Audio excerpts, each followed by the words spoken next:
engineering studies have shown that it would be safe for thousands of years. But then again, human emotion tends to take over.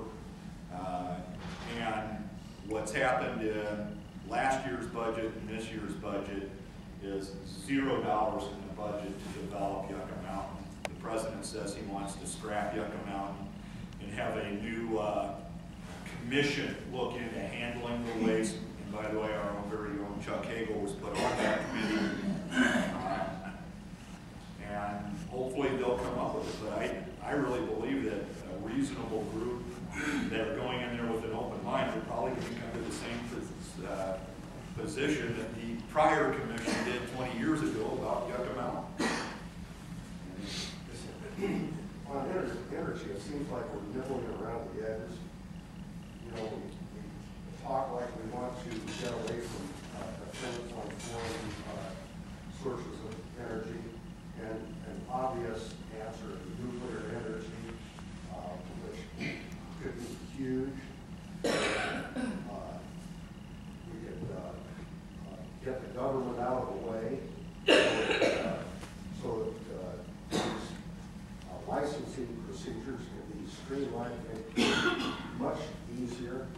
And I don't know what the Democrats' problem is with nuclear energy. It decreases our dependence on foreign sources of energy. At the same time, the environmental impact is all for the good. You know, I would think it's the win-win. We actually had a few years ago the ex-chairman of the California Sierra Club testify that he's changed his personal opinion, not reflecting that of the Sierra Club, and is now a proponent of nuclear power for exactly what you said. It is the environmentally cleanest energy. You and the other go back. I've lived in Alaska. I've been to Anwar, Prudhoe Bay.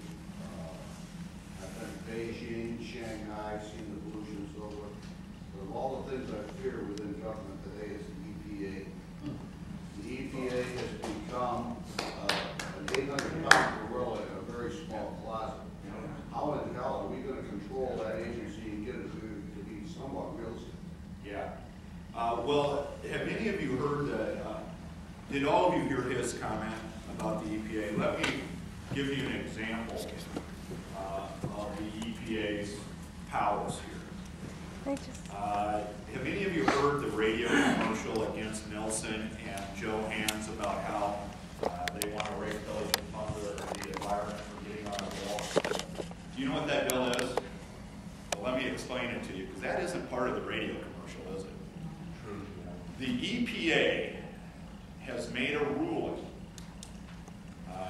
EPA ruling, not a congressional ruling, an EPA ruling, that biofuels, that for every acre of farmland that is used or directed towards fuel, that the end of the life cycle equation has to assume that a similar acre of rainforest in a foreign country had to be demolished. That's the EPA ruling. The bill they went on is to say, that's bizarre, and Congress is going to say you can't do that. So, civics lesson here. In order to undo the EPA's ruling under the clean air powers given to them by Congress, it takes another act of Congress. So Joe Hans and Nelson went on a bill to say that rule is ridiculous. By the way, there's a similar House bill. I feel a little left out that they haven't run an ad against me because I'm on the House question. They are. They've got a lot. So you're right about EPA.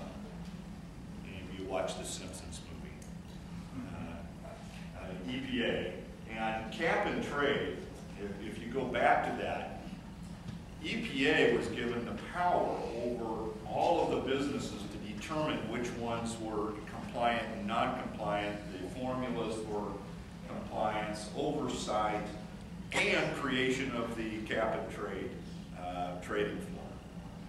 And So cap and trade was about not giving EPA just that immense new powers, because that put them in. There's not a single business, by the way, that doesn't emit CO2.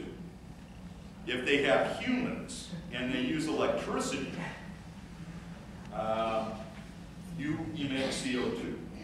And under the bill standards, now I'm rambling again, the New York Marathon would have to go out and buy credits to run the race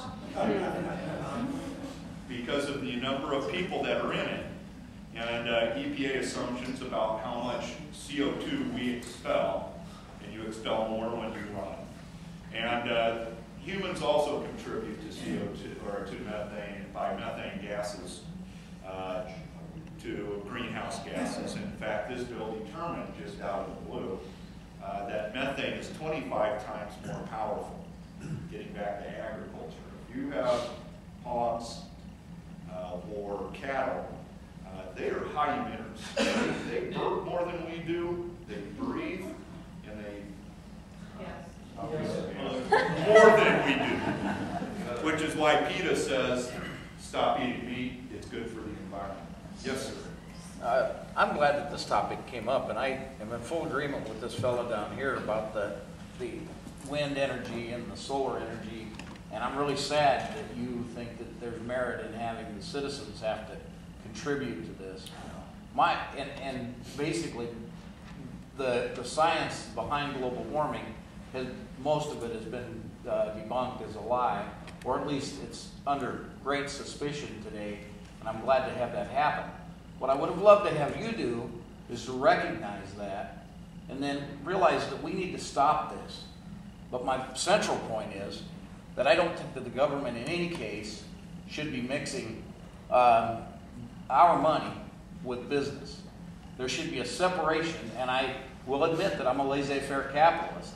I believe that a mixed economy allows you, Mr. Terry, and the politicians down there to use our money to manipulate everybody and the entire system.